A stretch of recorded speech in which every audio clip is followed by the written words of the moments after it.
हत्यारे हर जगह हैं, हत्यारे बड़ी जगहों पर भी हैं, हत्यारे छोटी जगहों पर भी हैं, और वे पत्रकारिता के हत्यारे हैं, वे मनुष्यता के हत्यारे हैं, वे लोकतंत्र के हत्यारे हैं। तो आपको तय करना है, हमें तय करना है कि हम इन मुसीबतों से, इन चुनौतियों से, इन सवालों से कैसे जूझे हैं कि लोकतंत्र चूंकि हमारा मर रहा है तो मीडिया भी मर रहा है। जहां भी लोकतंत्र मरेगा मीडिया जिंदा नहीं रहेगा। और ये हकीकत, ये असलियत भारत महानगरों में भी जो पत्रकार बड़े ओहदेदारों से गलबहियां नहीं कर रहे हैं, उनके साथ क्या बीत रही है। उनकी वेबसाइटें बंद कर दी जा रही हैं, उनके YouTube चैनल को कंट्रोल किया जा रहा है, शैडो बैन लग जा रहे हैं। लेकिन मैं बस्तर गया हूं और मैंने देखा है कि कितना कठिन है वहां पर जीना।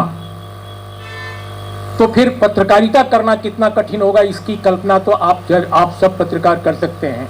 जहां जीना ही कठिन है, किसी भी सामान्य व्यक्ति का, किसी भी आम आदमी का, वहां पर पत्रकारिता करना कितना चुनौतीपूर्ण है, ये वाकई इसका एहसास किया जा सकता है अगर हम इसको सोचें।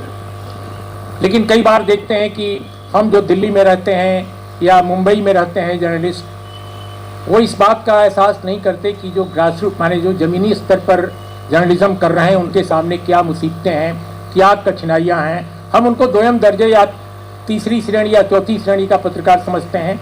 ये बहुत गलत फहमियाँ हमारे पास हैं, क्योंकि हम अगर देखते हैं कि जो हेलीकॉप्टर पे चढ़ के दूर दराज के इलाकों में पत्रकारिता करने वाले टेलीविज़न के पत्रकार हैं, बड़े बड़े नेताओं, बड़े बड़े मंत्रियों और बड़े प्रधानमंत्रियों और तमाम बड़े ओहदेदारों के साथ गलबहियाँ करते हुए मीठी मीठी अच्छी अच्छी बातें करने वाले लोग हैं, उनको हम समझते हैं कि ये बहुत बड़े पत्रकार हैं। लेकिन असल कहानी तो वो पत्रकार लिखते हैं जो जीवन को जी रहे हैं, कठिनाइयों में जी रहे हैं और साथ में साथ समाज और जीवन के बारे में लिख भी रहे हैं। मुझे लगता है मुकेश चंद्राकार इसी तरह के एक बहुत ही महत्वपूर्ण पत्रकार थे। और दूसरी बात दोस्तों, यह भी कई बार गलतफहमी होती है कि जो ज़मीनी स्तर पर लिख रहे हैं और जो राजधानी में काम कर रहे हैं, बड़े महानगरों में काम कर रहे हैं, दोनों बिल्कुल अलग अलग दुनिया के लोग हैं। ऐसा बिल्कुल नहीं है। आप देखिए, महानगरों में भी जो पत्रकार बड़े ओहदेदारों से गलबहियां नहीं कर रहे हैं, उनके साथ क्या बीत रही है। उनकी वेबसाइटें बंद कर दी जा रही हैं, उनके YouTube चैनल को कंट्रोल किया जा रहा है, शैडो बैन लग जा रहे हैं, और कई बार बहुत साधारण सी सच्ची कहानियां लिखने पर उनको देशद्रोही तक साबित करने की कोशिश की जा रही है। तो महानगरों की चुनौतियां पत्रकारिता की अलग हैं, और जो जमीनी स्तर पर ग्रामीण क्षेत्रों में, आदिवासी क्षेत्रों में काम करने वाले लोग हैं, उनकी चुनौतियां अलग ढंग की हैं। बहुत कठिन वो चुनौतियां हैं, इसमें कोई दो राय नहीं है। लेकिन आप ये नहीं कह सकते कि जो शहरों में, महानगरों में हैं, उनके सामने कुछ भी नहीं है, वो बड़ा सहज जीवन जी रहे हैं।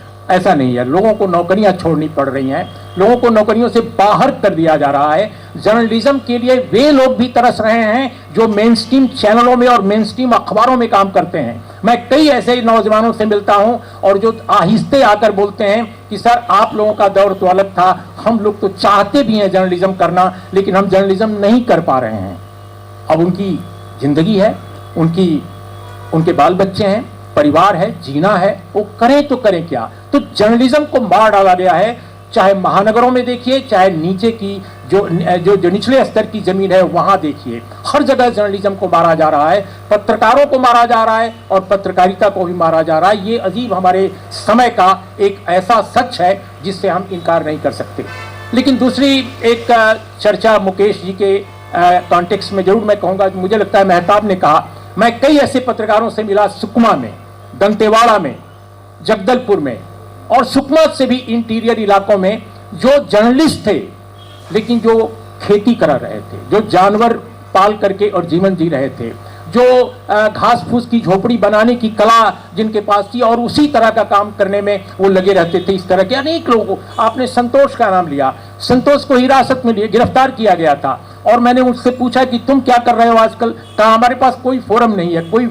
अब जब फोरम दिल्ली में नहीं है, जब यहां पर नई मंच मिल रहे हैं काम करने के अच्छे अच्छे पत्रकारों को, तो आप दंतेवाड़ा, जगदलपुर या बस्तर के तमाम इंटीरियर इलाकों में उन पत्रकारों को जिनके अंदर लिखने की जिजीविषा है, जो लिखने का कौशल जानते हैं, जिनके पास समझ है, जिनके पास तरफदारी है, समझदारी है, दोनों तरह की चीजें हैं, आप उनके लिए क्या करेंगे।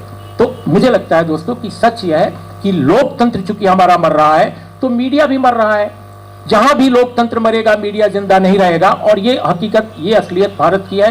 अब इसको आप कैसे देखते हैं और इसका क्या काट है? मुझे लगता है इसकी काट हमारे पत्रकारों के पास नहीं है, पत्रकारिता के पास नहीं है। इसकी काट समाज के पास है, जनता के पास है, आवाम के साथ है। इसलिए मुकेश